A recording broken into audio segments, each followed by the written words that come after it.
Since its debut in 1993, the Jeep Grand Cherokee has become a sort of an American icon. If you're in the market for a new SUV, and many new car shoppers are these days, the Jeep Grand Cherokee is one of the few options out there that will give you true SUV off-roading capability. But new car shoppers want more. They want more legroom, they want more tech, and they want a third row. And Jeep is here to give them exactly that. My name is Omar, and today I'm test driving the 2021 Jeep Grand Cherokee L.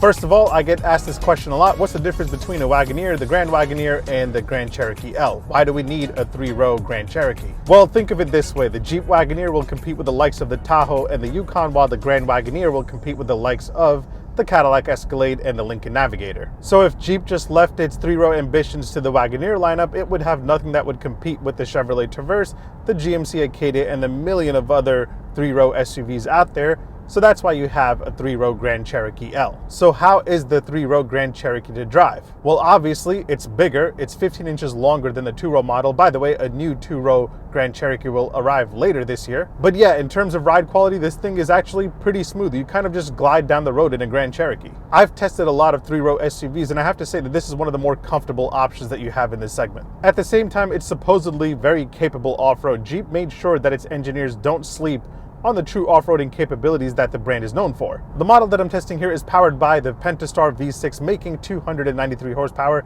and I guess that's enough if you're not doing any towing or hauling and you don't care for speed. But if you want that extra boost, you can go for the 5.7 liter V8. Now, I've seen a lot of other reviewers testing the Grand Cherokee L say that it's really quiet, and it is. When you're just cruising along, this thing is pretty peaceful. However, once you hit the accelerator, you'll hear a lot of the engine noise come into the cabin, but it eventually fades out once you start getting to cruising speeds. I've been driving the V6 Grand Cherokee L for about a week now, and I've honestly enjoyed it. It does the normal things that you would expect from a car in this segment, and it does them well. It took a while for Jeep to jump into the three-row SUV market, and I'm glad they finally did, because these guys are known for making some of the most iconic and legendary SUVs. However, the Grand Cherokee L has some tough competition to go up against. There are a million options in this segment, so can the Grand Cherokee L steal the attention away from the rivals? Let's find out. Let me give you a quick tour of the larger Grand Cherokee, and then I'll give you my opinion on whether or not if you should consider buying this over the competition.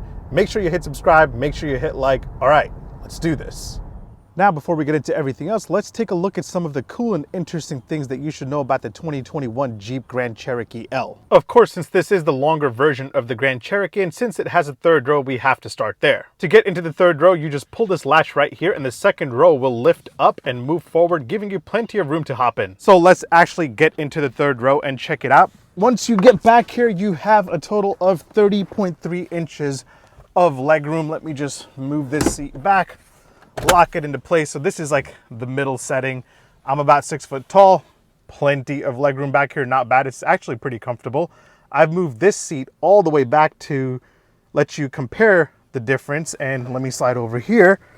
And once I get over here, it's not bad because I can stick my leg out here in between the two captain chairs. And again, you don't have to fold the second row all the way up because you can just walk right through the captain chairs. And once you get back here, you'll see that Jeep didn't just forget about third row passengers. On both sides, you have vents to keep you cool or warm. You have USB-C and USB-A charging ports. You have cup holders, and you have some storage right here. Next up, the Grand Cherokee L introduces a full digital gauge cluster display, and it's not that bad. There's a lot of info that you can circle through right here in front of you. It's nicely designed and laid out, but it's not as nice as the ones you see on some top tier luxury brands. And if you go for the higher end trims of the Grand Cherokee L, you'll get night vision and a full screen map view if you have navigation. Now, like the new Chrysler Town and Country, the Jeep Grand Cherokee L also gets the fam cam. Once you activate it, you'll be able to see your second and third row passengers, and you can also click on various seats to get a closer look at any of your passengers. I find this very, very handy for parents who need to keep an eye on their kids in the second or third row.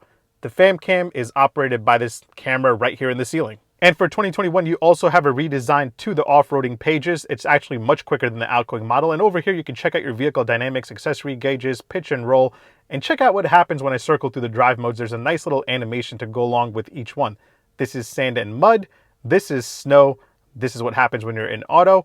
And Sport is my favorite because it looks like the Jeep Grand Cherokee L is going crazy on a racetrack. Alright, so we all know that Jeep is crazy about putting Easter eggs all over their cars, and the Jeep Grand Cherokee L here has a few interesting ones. There's a map here under the hood with a shout out to the 313 area code for Detroit, Michigan. You've got the infamous Jeep 7-slot shout out right here behind the rear view mirror, and you also have a shout out to the 7 slots right here under the armrest. That's pretty cool. Now, I've seen it say since 1941 right here in the photos, but I guess the limited model isn't that cool enough to get it. And obviously you have some silhouette shoutouts to the flat fender Jeep. One is right here on the side rear window, and then you have one right here next to the fueling cap. But my favorite Easter egg is this really cool silhouette of the Grand Cherokee L next to the shorter Grand Cherokee side by side. The new Grand Cherokee will debut sometime later this year. Now let's talk about how much this thing costs. The Grand Cherokee L starts at $38,635 for the base Laredo model. The limited that I'm testing here starts at $46,830, and then you can go all the way up to the Summit Reserve, which starts at $64,235. As tested here though, you're looking at $52,125. So yeah, as you can see, there is a wide range of trims to pick from and quite a significant gap between the pricing. From the base Laredo to the top of the line Summit Reserve, there is a $25,600 gap, and that's because Jeep is gunning to offer buyers a more luxurious feel if they want to pay up. So if you're somebody that wants leather everything, real grain wood, and all the bells and whistles, you'll have to go for the Summit or the Summit Reserve. My test model here is the Grand Cherokee L Limited, and this is the one most people will be going for. And the weird thing is that the pricing for the Grand Cherokee L Limited drops by a few $100s if you go for the 4x4 model versus the 4x2. Nonetheless, the Limited comes pretty well equipped with an 8.4-inch touchscreen display with Apple CarPlay and Android Auto. If you want the larger 10.1-inch display with navigation, you'll have to pay an extra $995. You also get heated front seats along with second row heated seats. You also get a heated steering wheel as well as 3-zone climate control, which is important for a large family SUV. And then you also get a bunch of standard driver assist tech, including adaptive cruise control, lane keep assist, blind spot monitoring, and much more. My test model here adds on the luxury tech group 2 package for $2,295, and that throws in a bunch of extras, including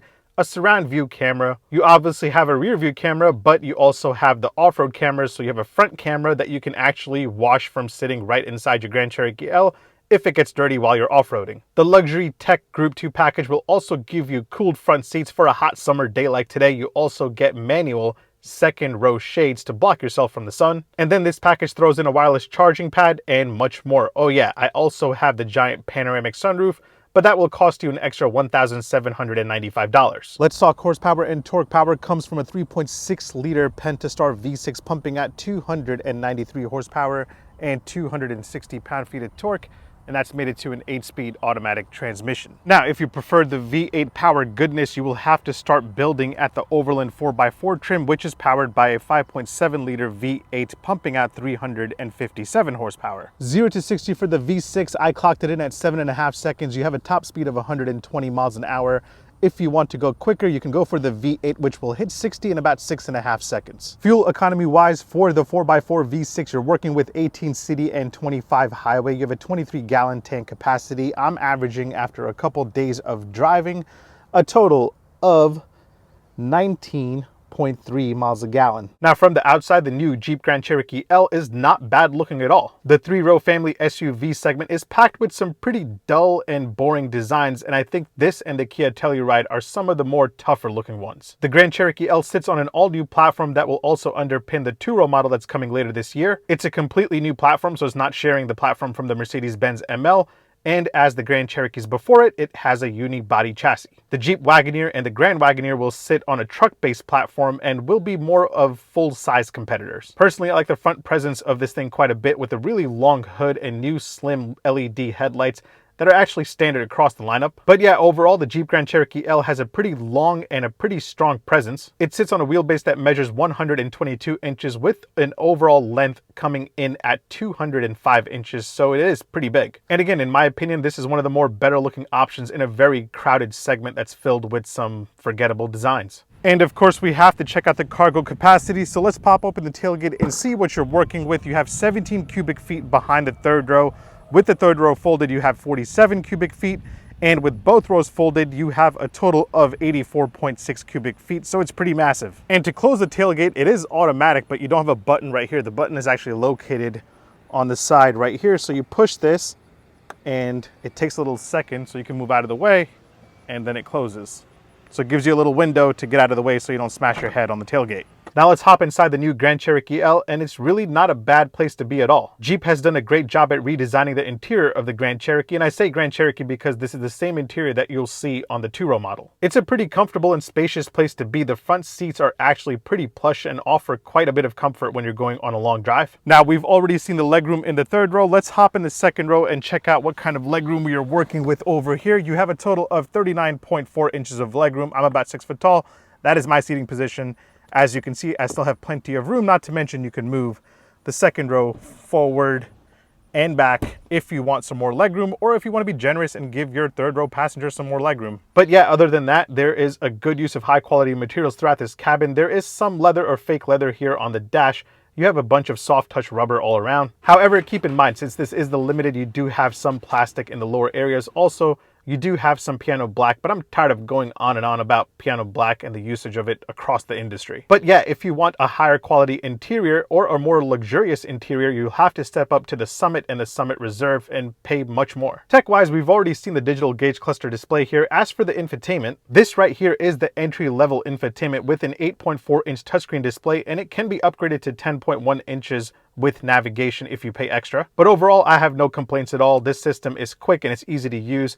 I have to give it up to, I guess they're called Stellantis now, as they are known for having some of the quickest and easiest to use infotainment systems out there. Now, before I give you my final thoughts on the Jeep Grand Cherokee L, let me point out a few random things that I love to show all of you. You have a total of 6 cup holders. I don't count the bottle holders as cup holders. So you have 2 in the front for the front passengers, and then you have 2 in the middle for the second row passengers, and then obviously you have 2 in the third row, 1 right there and 1 right there. Here are what the keys look like to the Jeep Grand Cherokee L. This is the new Jeep key. I like it. It looks really, really nice. Let's remote start it up. But yeah, you got lock, unlock, trunk, panic, and remote start. Door open and close sound from the outside and from the inside. It's solid, but it also sounds pretty mechanical. Now, when it comes to the charging game, you're working with a wireless charging pad right there, and you have 2 USB-A ports and 2 USB-C ports. Second row passengers are pretty well equipped with 2 USB-C ports, 2 USB-A ports, and a household outlet. And again, third row passengers each get a USB-C port and a USB-A port for both sides. So you have a total of 12 USB ports and 6 USB-C ports. There are SUVs out there with no USB-C ports and only like about 4 USB-A ports. So you're packed here. And let's listen to the indicator and horn sound of the 2021 Jeep Grand Cherokee L. Indicator first. Pretty American. And now for the horn sound, let me just lower my window. Oh yeah, definitely solid. I like it a lot. And now that I've given you a tour of the 2021 Jeep Grand Cherokee L, let me give you my opinion on whether or not if you should consider this over the competition. All right, let's get to it. The 3-row SUV segment has some pretty strong options out there. Let me name a few off the top of my head. You have the Kia Telluride, the Hyundai Palisade, the Mazda CX-9, the Nissan Pathfinder, the Honda Pilot, the Toyota Highlander, and even the new Kia Sorento has a 3rd row. And then you have your American options, including the Chevrolet Traverse, the Ford Explorer, and the GMC Acadia. The Hyundai Palisade and the Kia Telluride are newcomers, and they're taking this segment by storm. And when it comes to those mainstream 3-row SUVs or crossovers, the Mazda CX-9 and the Kia Telluride are my personal favorite. However, the one thing that the Grand Cherokee L can do without any hesitation that the other 2 can't is off-roading. This thing is a true SUV through and through. This isn't a car-based crossover. This is a 4x4 Grand Cherokee. And if you need a real SUV for your real life, the new Grand Cherokee L is an outstanding option. But if you just need a 3-row SUV or a 3-row crossover for your family, you have a million of options to pick from, and some will offer you more value for your money. And as I've said a million times before, don't just listen to me or other car reviewers on what we think is the best option. Go ahead and test drive everything that's available in this segment and pick the one that best fits your needs and your wants. Either way, thanks for watching. Make sure you hit subscribe, make sure you hit like, make sure you follow me on Instagram and on TikTok. My handle is @OmarDrives. I'll catch you in the next one. Take care. Peace. Cruising around in a Grand Cherokee L with 3 rows. Fan cam is the coolest option ever. I've been looking for a wireless camera for my baby who sits in the back in the car seat, obviously. Fam cam is awesome for that.